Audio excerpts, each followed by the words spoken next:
Hey everyone, I'm Almar of almarsguides.com, and in this video here, I'm going to be talking about the Beastlord class from Classic EQ all the way until the end of Prophecy of Ro. So this is one of the classes that I have a lot of experience on in Everquest. If you go back on my YouTube channel and look at some of my earlier videos, you'll see that I am playing a Beastlord in them. That was my original main when I was a teenager into an early adult when I was playing EQ. I'd say Seeds of Destruction era, around that time, give or take, in there. And I also have a lot of experience on Beastlords after this era because I raided on one during Reign of Fear and Call of the Forsaken. About 2 years is how long I raided on Beastlords during that era. And I won't be diving into too much of how they work in that era in this guide due to the fact that that's way after this era, but in a future Beastlord guide, I will probably talk about that.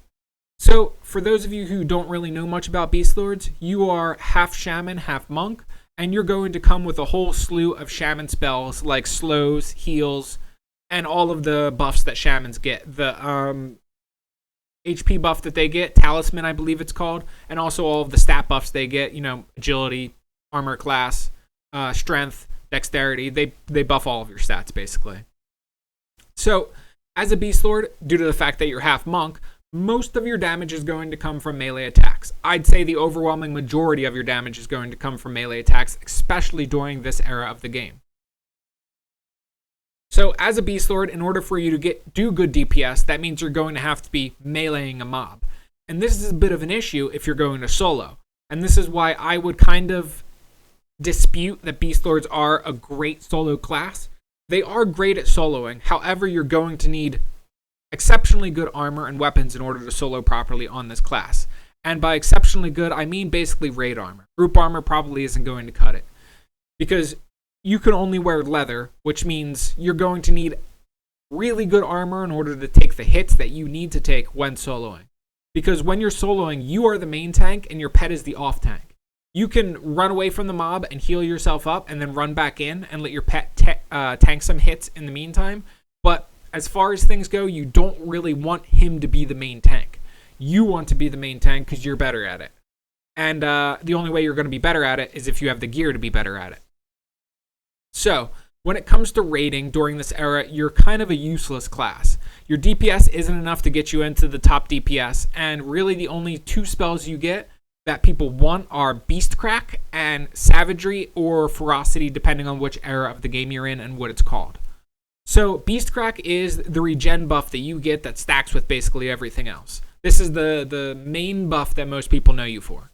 The other buff that you get, in Lucklin, it's called Savagery, which you see here. And in Lucklin, it really sucks, if I'm being honest. It takes a Peridot to cast, and it doesn't have a very long last duration.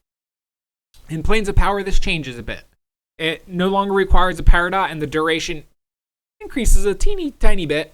And the same is true basically as time goes on. Eventually, your Ferocity line of buffs is a short duration buff that you're going to have to keep refreshing basically before every fight. And by that I mean before every raid boss, not before like every pull. The buff will last maybe 10, 15, 20 minutes at the absolute most. And usually, yeah, you have to refresh that. Every time you zone into a new raid before you pull the raid boss, you're going to have to refresh that on your group.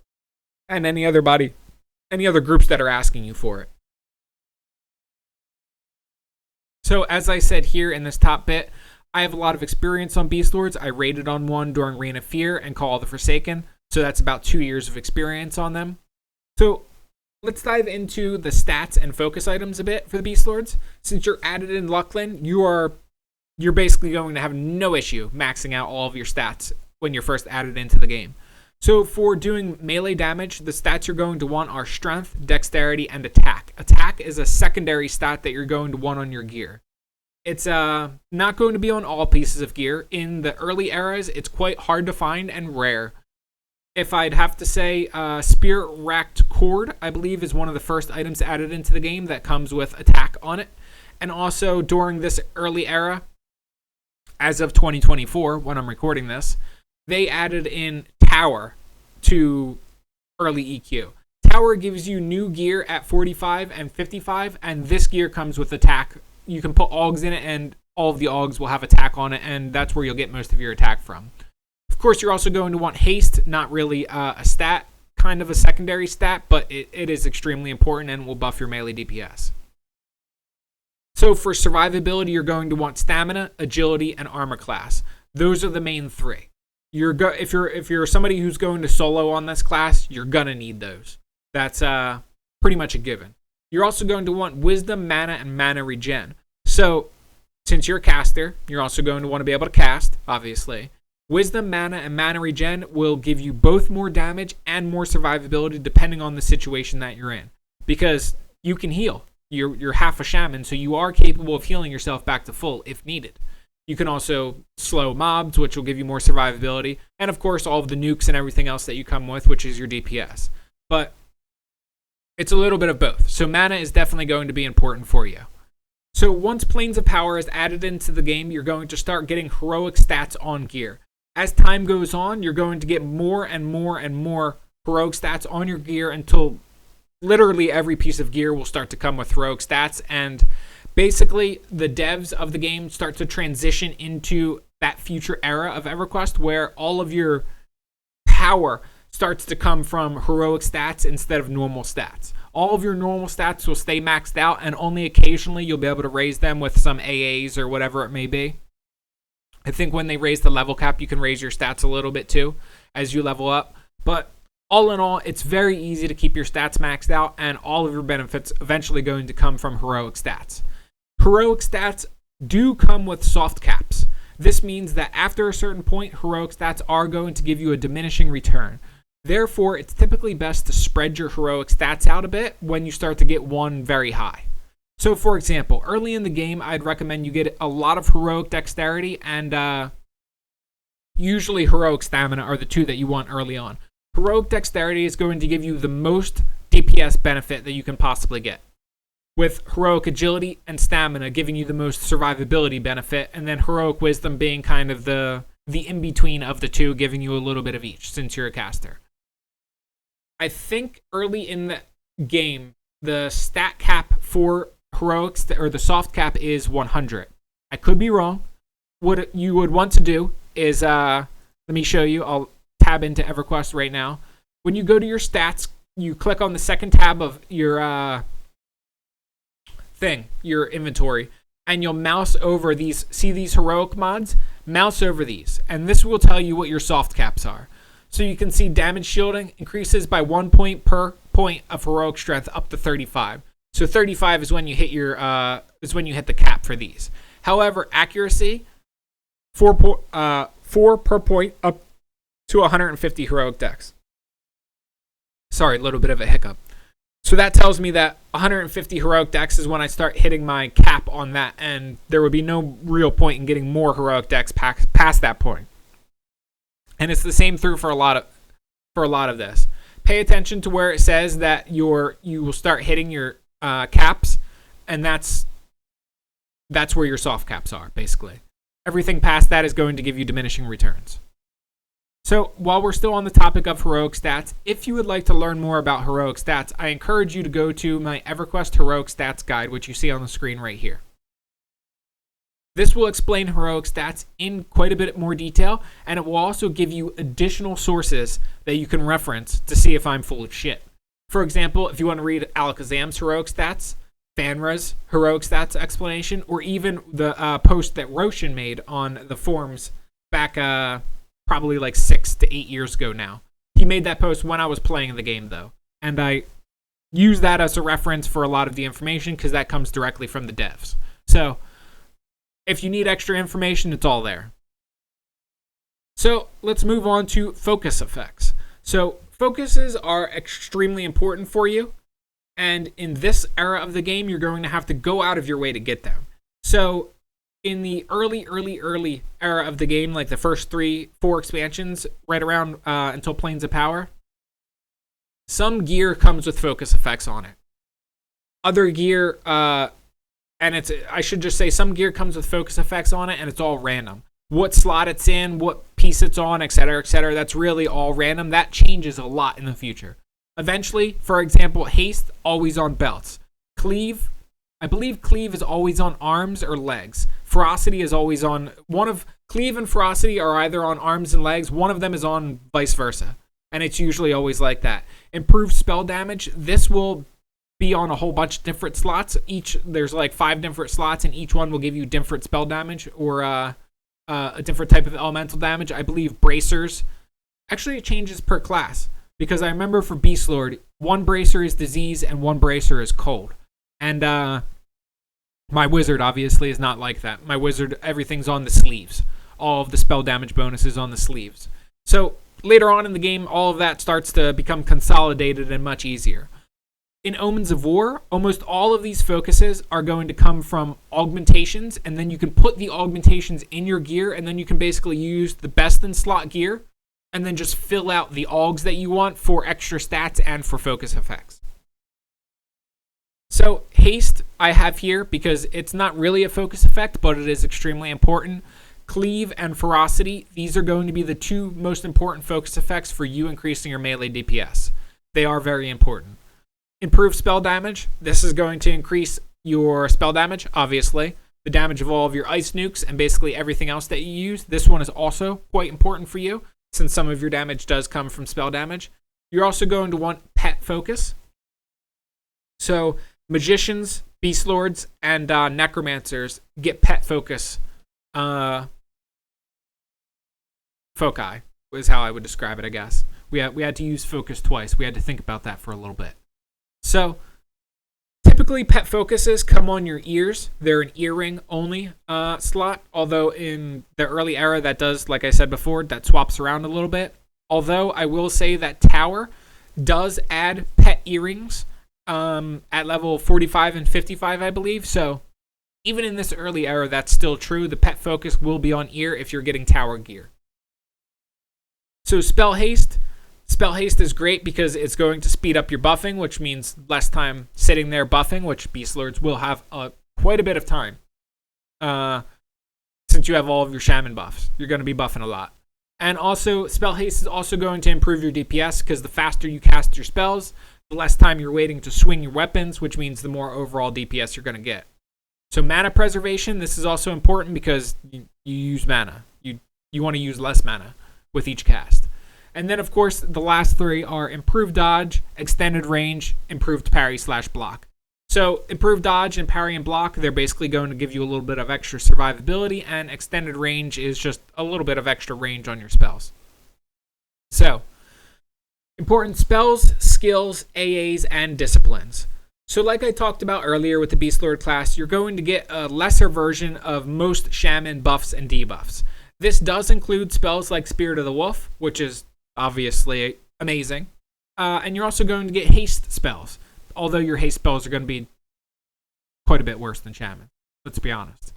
And more or less all of your spells, all of your shaman spells that you get are only going to be very useful when you're soloing. When you're on raids, shamans are going to be casting better versions of all of the spells, so you're never going to have to use them. And the only time you'll use them in a group is if you're not grouped with a shaman that can cast better spells than you.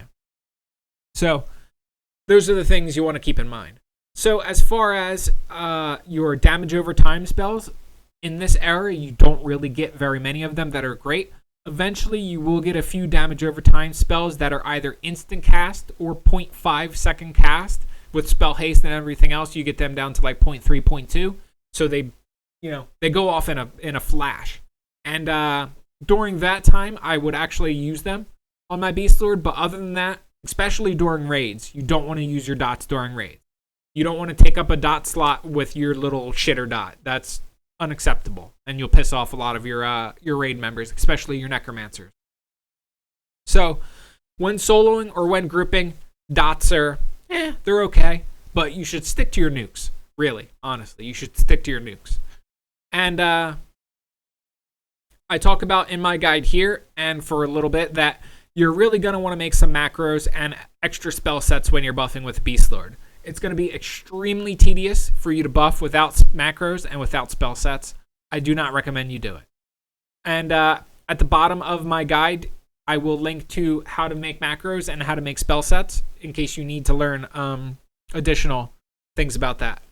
So we're going to look at the 4 main spell lines that I believe are worth pointing out on Beastlords during this era. So Ferocity is the main line of ADPS spells that you're going to get on Beastlords. I talked about this a little earlier. In Luckland, it's called Savagery. And your melee DPS group that you're put in is going to pester you for this. Because it's actually a decent ADPS spell. It's very solid. And you're also going to get more ADPS in the future as a Beastlord. To the point of where people are going to, depend on you for it. Berserkers and monks will wait for you to pop your bestial alignment, I believe it's called, as well as your Fury line of discs, because eventually Fury will work with everybody.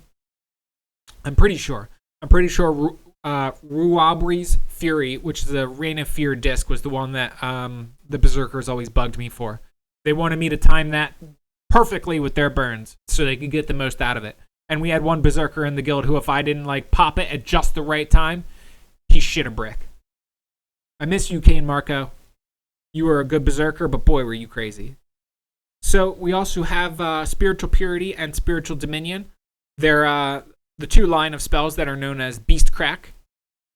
And that's what you're going to be casting a lot on raids. People are going to be pestering you for that, both melee and both casters, but more so casters. They want the mana regen. So Growl of the Panther. This is added in Depths of Dark Hollow, and it's going to be the first Growl spell that you get on your Beastlord. This is another one of the short duration buffs that you're going to have to keep up and pay attention to as you're playing the Beastlord, and unfortunately, you get a lot more of these short duration buffs on the Beastlord. Eventually, it becomes a very tedious class that I personally didn't really like raiding on very much because you have to micromanage so much in the future and press so many different buttons. But Growl of the Panther does give you a decent amount of a decent damage boost, which is the main reason that you're going to be using it. And it works for you and your pet too. We also have Bestial Empathy, which is also added in Depths of Dark Hollow. And this is the first Swarm Pet spell you're going to get in the game for a Beastlord. So I included this because eventually everybody uses their Swarm Pet spells on a Beastlord and on mages. However, in this era of the game, I am unsure if it's worth using. The main logic behind Swarm Pets later on in the game is they're good because they benefit from your AAs. So if you are a mage, necromancer, Beastlord, you get a lot of AAs that benefit your pet. Improve their crit chance, improve their flurry chance, give them this, give them that, do this, do that. And your Swarm Pets will benefit from that. So in this early era, before you get all of that, I'm not sure if Swarm Pets are going to be as great as they are in the future. So that's something that I would put a little addendum to please test and take with a grain of salt, whether or not it's actually worth using in this era or not. Even if it's not, I still wanted to point it out because as you progress forward, getting in, basically by the time you get to level 85 to 90, you're going to be using that anyway, which is only 10, 15 levels from when this guide ends. So skills. As a Beastlord, you're going to want to slash auto skill kick early on. That's going to be one of the first things you'll auto skill. And just like a monk, you're also going to get round kick, eagle strike, tiger claw, and dragon punch. Sadly, you won't get flying kick, but it is what it is. So once you get round kick, you're going to slash auto skill round kick, like you see here. That will replace your normal kick. And then you need to choose eagle strike, tiger claw, or dragon punch, which of those you want to use. So this is something that I put here. In this era, I do not think it matters as much. However, in the future, it will. Eventually, Beastlords are going to get passive AAs that will do something special depending on which of the three skills you use. For example, if you use Eagle Strike, it's going to apply Bite of the Asp, which is a dot on the mobs. You don't want that. That's one of the worst ones. Dragon Punch is going to do Gorilla Smash, which will stun the mobs. I personally would not recommend that on raids because it's going to give you extra threat for basically no reason. The stuns aren't going to work. And then finally, we have Tiger Claw. So that applies Raven's Claw, which is an attack debuff. And as far as I'm aware, multiple Beastlords using Raven's Claw will stack the attack debuff over and over and over and over, which means that's probably the best one for you to use, is what I would say. When you're soloing, things matter a lot less. Dragon Punch might be best since that will proc a stun, but Bite of the Asp also would not suck as much when you are soloing. keep this in mind. Eventually, debuff slots become a major issue on bosses, so you're going to want to be paying attention to how many debuff slots you take up. Same reason you don't want to use your dots on raids, because they suck. It's more or less the same reason you don't want to use Bite of the Asp. Let the Necros use their dots. They're much better. So, as far as AAs go, I'm actually going to tab into the game for this one because I can show you here the AAs much easier. So, starting in Luckland, we are looking at Hobble of Spirits. This is a buff that you're going to put on your pet. This will allow them to proc a snare, which is, you don't get a snare, so this is really the only snare you get, and, take what you can get, basically, is how I would look at it. It's not a great snare, and also snares that only happen when they proc kind of are annoying, but like I said, you don't get another snare, so take what you can get. Frenzy of Spirit, this becomes one of your main DPS burns that you're going to be using, basically every time you pop your burns and you're going ham on a boss. As you can see, it only has a 12-minute cooldown, which is actually pretty low. You're actually able to use this quite a bit. Like, some fights you'll be able to use it twice, depending on the boss, and I also would not only save it for names / raid boss, etc. If you're in an EXP grinding group, try to just use it every 15 minutes with your other burns to, quickly take out 1 or 2 enemies. It's a big boost to your DPS, in other words.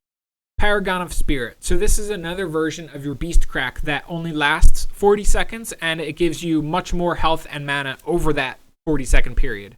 It's very good, and it can be combined with Mass Group Buff, which you see here, to work on the entire raid.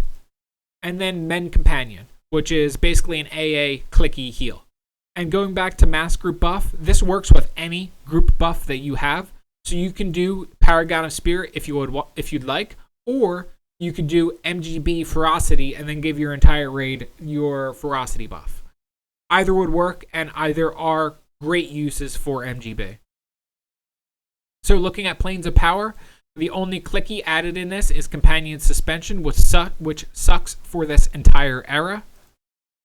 Eventually, Companion Suspension is okay, but you have to put tons of points into it to get rid of all of the downsides. Because it comes with so many downsides originally, like you can't suspend a pet with buffs, you can't suspend a pet with weapons, your gear, etc., etc. And until all of that goes away, it sucks. Eventually, in the future, people will use Companion Suspension. What they'll do is they'll make a pet, give it a whole bunch of pet weapons, pet armor, and then basically pop all of your burns, and then suspend the pet.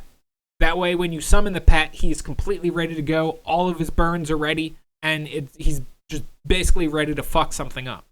Until you can actually do that, it sucks.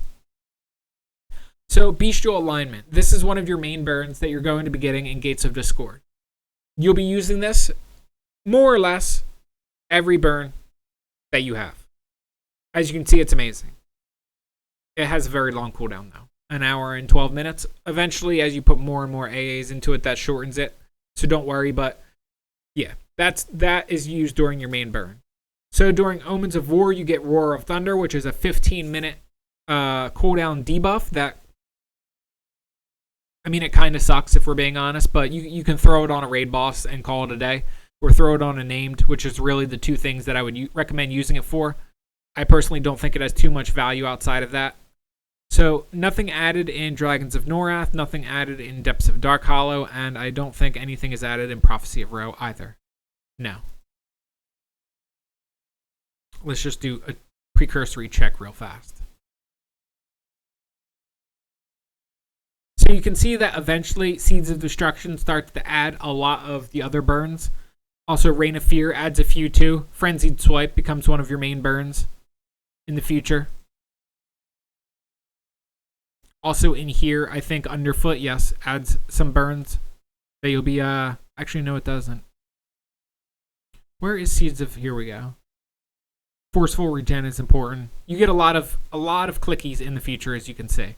Not so many early on, but that's really as far as it goes, or as all of your spells, AAs, sorry, that you get. So let's look at your disciplines. Of course, the top two, Resist and Fearless Discipline. Basically, every melee gets these in early EQ. You're also going to get Protective Spirit Discipline at level 55. This will allow you to mitigate 90% of incoming melee damage for a short period of time. Exceptionally good. More or less something you'll be using when soloing and grouping. On raids, if a mob is attacking you like that, it's probably going to be ripped off of you or you're going to die before you even pop it. So Bestial Fury Discipline, this gives you a large boost in damage, and it's going to be the main clicky that you're going to be using until you get Empathic Fury. So basically, as time goes on, each couple of expansions, or eventually each expansion that raises the level cap, will add in a new Fury discipline, and that is your main burn discipline that you're going to be using. If you remember earlier in the video, I brought up Ruabri's Fury from Reign of Fear. It's the Fury discipline from Reign of Fear. And eventually, like I said too, that will work on your group, I believe. But those are the main two that you use. Eventually, like I said, Empathic Fury will replace Bestial Fury. And then eventually in Prophecy of Ro, you're going to get this called Rake. So Rake does a very small amount of damage, and it has a 30-second cooldown. And it's basically just something you're going to put into your DPS rotation once it's added into the game. So let's go over how to play the basics for Beastlords. So I brought this up at the top of the guide, where if you're a Beastlord and you specifically want to play this class because people tell you that they're good at soloing, you want to reconsider a bit and think about this. The question I'd have for you is, how much money do you want to spend on this game and how much time do you want to put into it? Because if you don't have a lot of money to, and by money I guess real life money counts too, since people dump tons of real life money into this game, but you need platinum because you're going to need to buy gear. If you're on a server where you can't buy gear, like Teak or Feronia V or whatever any other TLPs they come out, they use FV's loot rules. If you're on one of those servers, then you'll be able to buy raid gear from the bazaar, and your life gets a lot easier. If you're not on those servers, that means you'll actually have to raid and get good gear, which sucks, and I personally wouldn't really recommend playing the class in that environment, because you're going to suck for so long until you get raid gear, and every expansion or every few expansions, you're going to have to upgrade that gear in order to stop sucking. And you're not going to be able to solo unless you do that, and that's just kind of like, I don't know. I personally picked the Beastlord originally back in the day because I thought it was a great solo class. Nobody really told me the downside of, oh, you need to raid and get raid gear in order to solo, which kind of defeats the purpose of soloing, in my opinion. You're playing a solo class because you don't want to raid and you don't want to group, but if you need to raid in order to get gear to solo, like I said, it defeats the purpose of the class, in my opinion. And that's something I wish somebody told me early on before I started playing a Beastlord, because it's something I figured out as I leveled up, and it's eventually what made me stop playing the class. So, with that said, Beastlords do have all of the tools at their disposal to solo well. You can slow mobs, you can heal yourself, you can buff you and your pet with basically everything. You come with a pet, so you basically come with a tank, and yeah, you can tank a mob, he can tank a mob, so you can even handle two pretty easily, and the list goes on. You do have the abilities and skill set proper for soloing properly. It's just the gear that is the issue. And you can see here in my guide, I go over the various spell sets and what I would do. So buffing spell set is one of the obvious ones. You're going to want to put all your buffs in a spell set and memorize it each time you need to buff.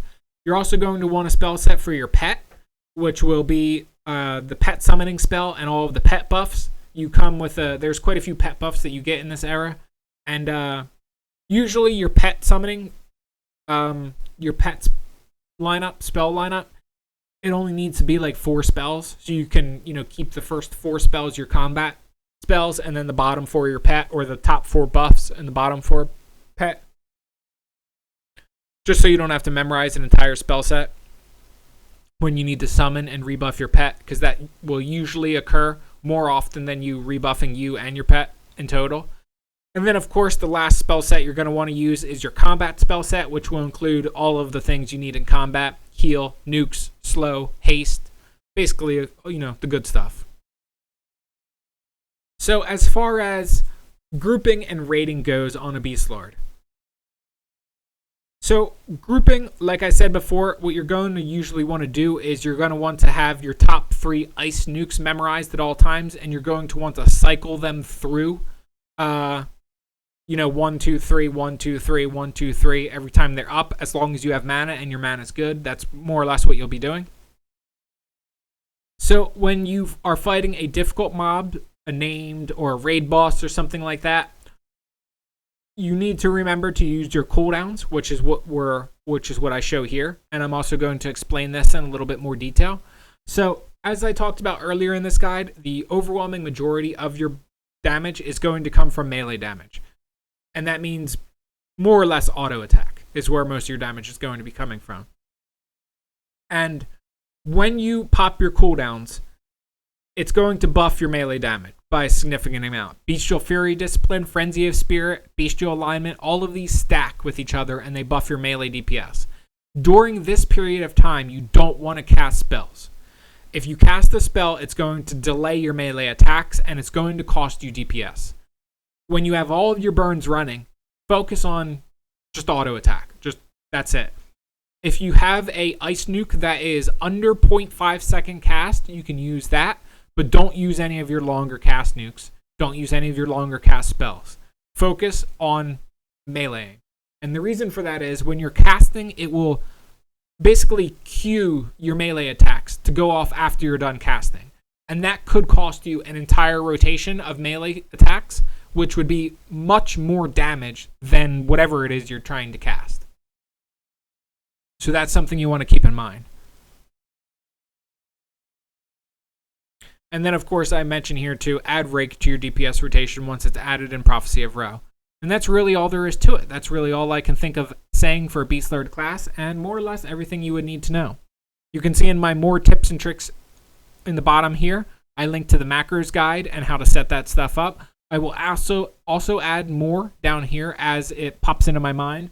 Usually, I have about 5 things I want to add to the more tips and tricks section at the bottom for each class. I'm going to do that when I finalize all of these guides. But that's really it for the Beastlord guide. If you guys enjoyed this video and it helped you out, please leave me a like because that helps me out. If I got anything wrong or left anything out, leave me a comment. Let me know what I got wrong. And let everybody else know. That way they don't make the same stupid mistakes I do. And aside from that, I will catch you guys around in future Everquest videos. Peace.